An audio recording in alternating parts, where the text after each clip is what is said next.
नमस्कार दोस्तों।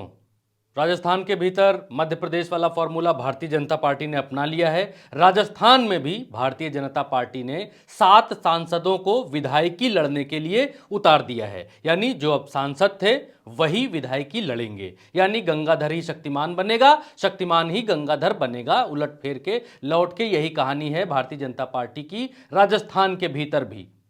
अब खबर यह नहीं है कि 7 सांसदों को नरेंद्र मोदी जी ने उतार दिया है विधायकी लड़ने के लिए। यह खबर अब पुरानी हो चुकी है। जो मेन खबर है, जो खबर असली खबर है, वो खबर यह है कि इन 7 सांसदों को उतारने के बाद जो भारतीय जनता पार्टी ने 41 प्रत्याशियों की लिस्ट जारी की है, राजस्थान की पहली सूची, इन 41 प्रत्याशियों में 7 सांसद हैं और इन 7 सांसदों में छिपे हैं वो चेहरे दोस्तों जो वसुंधरा राजे का पत्ता साफ करने वाले हैं। वसुंधरा राजे को सीएम प्रत्याशी के पद से, जो दावेदारी सीएम प्रत्याशी की वसुंधरा राजे करने वाली हैं, वो हटाने वाले हैं। उनमें सबसे पहला नाम किसका है? सबसे पहला नाम है राज्यवर्धन राठौर, क्योंकि भारतीय जनता पार्टी में नरेंद्र मोदी के बेहद करीबी रह चुके हैं। नरेंद्र मोदी जी इनको मंत्री बना चुके हैं। लेकिन सबसे पहले कैसे बनेंगे सीएम और वसुंधरा राजे को कैसे भारतीय जनता पार्टी किनारे लगा रही है, कैसे नरेंद्र मोदी जी मंच पर वसुंधरा राजे को बर्फ पर लगा रहे हैं, वसुंधरा राजे की राजनीति का दी एंड कर रहे हैं, जड़ से खत्म कर रहे हैं वसुंधरा राजे की राजस्थान की राजनीति को। जबकि वसुंधरा राजे खुद कहती हैं कि मैं राजस्थान से कहीं नहीं जाऊंगी। मैं राजस्थान से कहीं नहीं जाऊंगी कहने का मतलब वसुंधरा राजे का यही है कि मैं राजस्थान में भारतीय जनता पार्टी की तरफ से सीएम पद की प्रत्याशी हूं। लेकिन ये आप देखिए 7 सांसद हैं जिनको भारतीय जनता पार्टी ने घोषित किया है विधायकी लड़ने के लिए। किरोड़ी लाल मीणा हैं, राज्यसभा के सांसद हैं, सवाई माधोपुर से हैं। और बालकनाथ हैं, ये सांसद अलवर से हैं, लेकिन लड़ेंगे कहां से? लड़ेंगे तिजारा से। भगीरथ चौधरी हैं, ये अजमेर से सांसद हैं और लड़ेंगे विधायकी कहां से?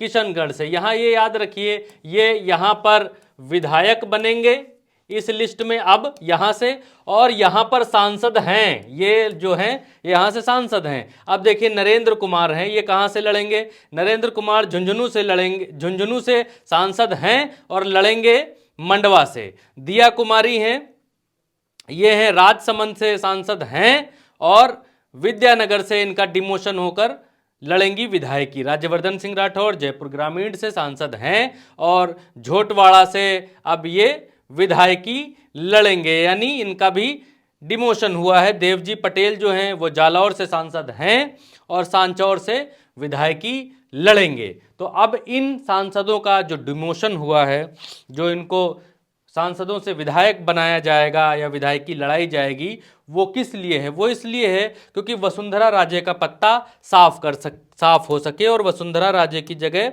राजस्थान के भीतर नरेंद्र मोदी का कोई सबसे प्रिय व्यक्ति बैठ सके। तो इस पूरी लिस्ट में, इस लिस्ट में सिर्फ एक नाम है जो नरेंद्र मोदी के बेहद करीब पाया जाता है। अगर राज्यवर्धन सिंह राठौर मुख्यमंत्री पद के उम्मीदवार होते हैं, वैसे तो भारतीय जनता पार्टी किसी को फेस घोषित नहीं करेगी। अगर घोषित करती है तो वसुंधरा राजे बगावत कर सकती हैं। कांग्रेस भी काफ़ी सॉफ्ट है वसुंधरा राजे के लिए। ये हमने देखा कुछ बयानों में कि भारतीय जनता पार्टी की तरफ से ये कहा गया, या भारतीय जनता पार्टी की तरफ से ये बात अंदर खाने उछाली गई हवा में धीरे से अंदर से, कि वसुंधरा राजे को वहाँ के मुख्यमंत्री गहलोत के सामने लड़ाया जा सकता है।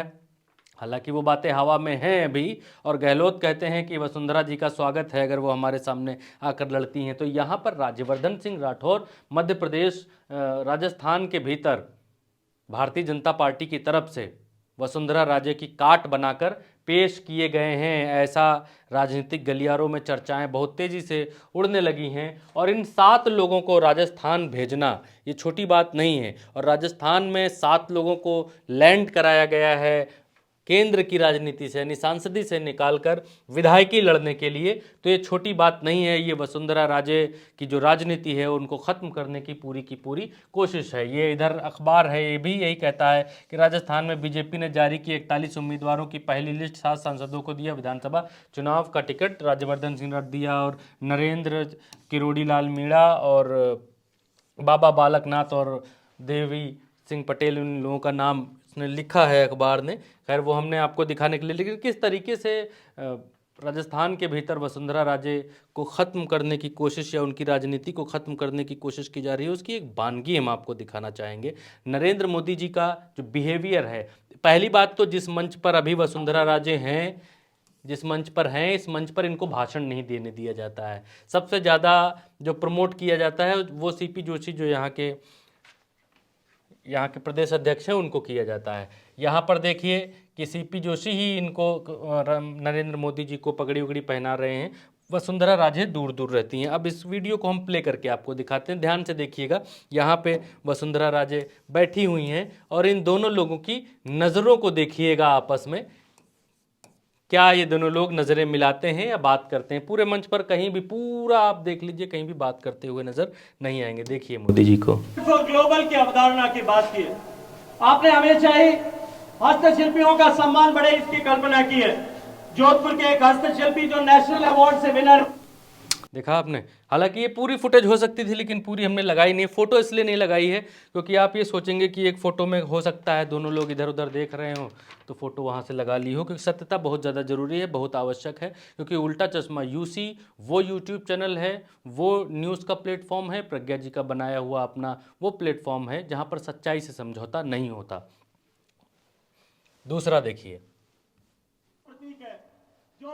यहाँ पर जो साफा पहनाया जा रहा है वो साफा पहनाया जा रहा है सीपी जोशी द्वारा। यहाँ पर जो है वो खड़ी हुई हैं वसुंधरा राजे इस तरफ, और उनका ये देखिए, ये वसुंधरा राजे जो लास्ट फ्रेम में निकल कर गई। फिलहाल आप तीसरी तस्वीर ये देखिए, यहाँ पर देखेंगे तो यहाँ भी आप वही पाएंगे, वसुंधरा राजे ये रही,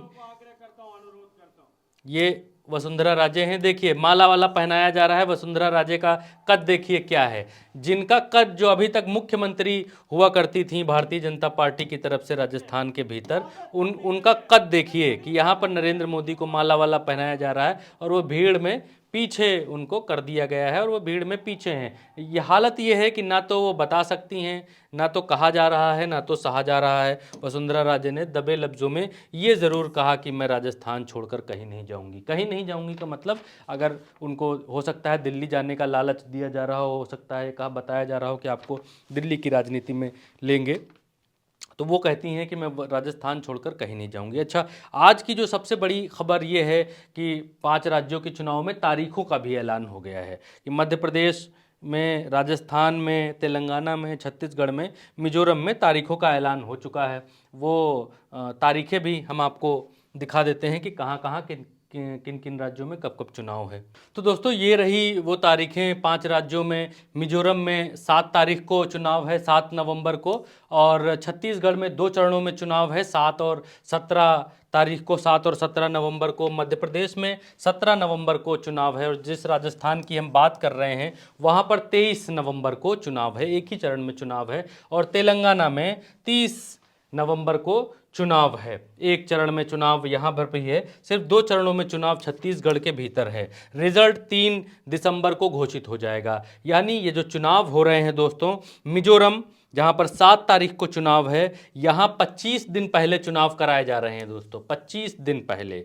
राजस्थान में, जहाँ पर ये राजस्थान है, यहाँ पर 17 दिन पहले चुनाव कराए जा रहे हैं पिछली बार के मुताबिक। मध्य प्रदेश में 15 दिन पहले मध्य प्रदेश के भीतर चुनाव कराए जा रहे हैं पिछली बार की तुलना में। तेलंगाना की बात करेंगे तो तेलंगाना में 10 दिन पहले चुनाव कराए जा रहे हैं पिछली बार के मुकाबले, 10 दिन पहले चुनाव हो रहे हैं। और छत्तीसगढ़ में 8 दिन पहले चुनाव कराए जा रहे हैं। छत्तीसगढ़ है, यहाँ पर 8 दिन पहले चुनाव कराए जा रहे हैं। तो पिछली बार से इस दफ़ा पहले चुनाव कराने का मसला भी यही देखने को मिल रहा है कि इस बार, हालांकि इस बार भारतीय जनता पार्टी ये नहीं चाहती है कि विरोध के स्वर और ज़्यादा मुखर हों, और ज़्यादा भारतीय जनता पार्टी का विरोध हो, और ज़्यादा एंटी इनकम्बेंसी का फैक्टर पड़े। तो इसलिए भारतीय जनता पार्टी ये चाहती थी कि चुनाव जल्द से जल्द हों, जल्द से जल्द करा करू के ख़त्म किया जाए।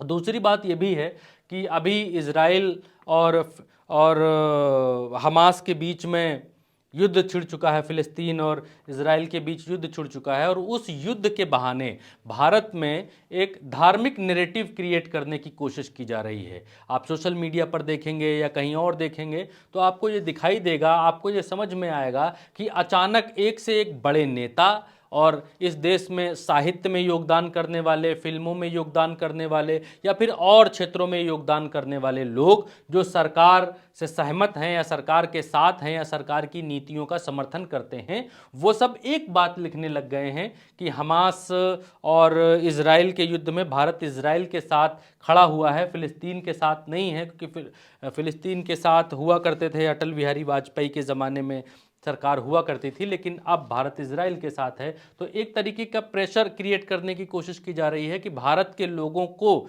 लिखने में, पढ़ने में, बोलने में, ट्विटर पर, फेसबुक पर, सोशल मीडिया में कहीं भी जो भारत की सरकार कह रही है वही कहना चाहिए और कुछ और नहीं कहना चाहिए। और भारत की सरकार अंतर्राष्ट्रीय स्तर पर जो कहती है उसी को दोहराना चाहिए। कुछ और कहेंगे तो ये भारत की जो संप्रभुता है, भारत जो का स्टैंड है, उसके विरुद्ध होगा। और दूसरा धड़ा है वो ये समझाने में जुटा हुआ है, बताने में जुटा हुआ है कि अगर मान लीजिए भारत के ऊपर भी कभी ऐसा खुदा न खास्ता हुआ तो धार्मिक आधार पर रह रहे लोग जिनकी आस्थाएं धर्म में हैं वो सबसे पहले उस खेमे में जाकर खड़े हो जाएंगे, जैसा हमास ने किया। और हमास के पाले में धर्म के आधार पर एक वर्ग जो हमास का समर्थन कर रहा है। हालांकि इजराइल और फिलिस्तीन की लड़ाई में फिलिस्तीन का क्या है, फिलिस्तीन ने कैसे कैसे इजराइल फिलिस्तीन की ज़मीन पर बसा और कैसे फिलिस्तीन को एक छोटे से जगह में समेट दिया, उस बात की चर्चा नहीं है। हालांकि हमास जो कर रहा है वो बिल्कुल गलत कर रहा है और हमास और इजराइल की लड़ाई को जोड़कर आज के चुनावों में दिखाने की कोशिश की जा रही है, रिफ्लेक्ट किया जा रहा है और धार्मिक आधार पर यह बताया जा रहा है, ये दिखाने की हिंदुओं को एक तरफ करने की कोशिश हो रही है कि अगर वैसा फिलिस्तीन जैसा कुछ यहाँ होता है तो धार्मिक आधार पर जो लोग ज़्यादा कट्टर हैं वो उधर जाकर खड़े हो जाएंगे। ये बात हिंदू लोग याद रखें।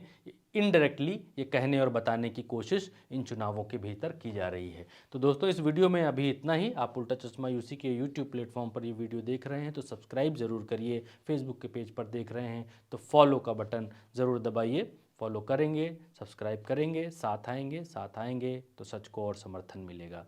नमस्कार।